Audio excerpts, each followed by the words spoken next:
А кој се ги почитува или не ги почитува законските одредби поврзани со организирањето на забави? Владата најави дека на вонредната седница која започна во 16 часот ќе донесе одлуки за вонредни инспекциски надзори, а се очекува и одлука во врска со прогласување на денови на жалост. Катерина Нешкова е пред зградата на владата. Катерина, започна ли седницата и што конкретно може да се очекува?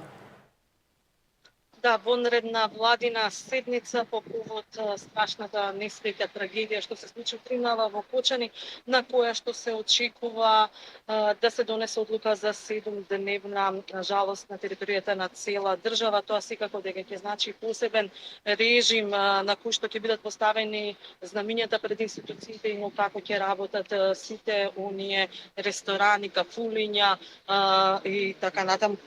Но на што може да се забележи веќе е дека и денеска веќе се откажуваат сите спортски настави, представи, културни настани и забави, а како што може да забележите и во позадина и од сетите, знамињата се веќе на половина копи.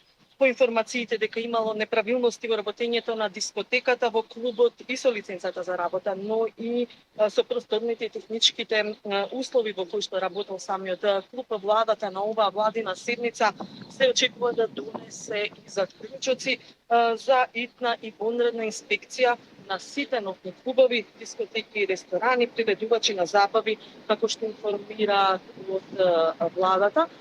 Веднаш по оваа владина седница која што треба да започне за секој момент, ќе има во 18 часот и пресконференција на премиерот Куцкоски, тоа ќе биде негово прво официјално обраќање со најновите информации во врска со оваа трагедија. Остануваме овдека пред владата и да ја проследиме и пресконференцијата на премиерот, со детали се буваме во следните.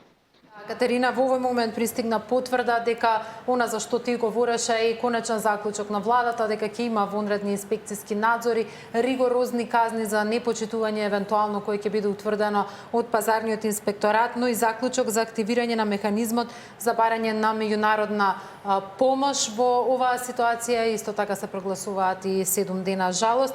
Ќе имаме повеќе детали, секако вклучување во живо од пресконференцијата на премиерот Христијан Мицковски по целосното завршување на седница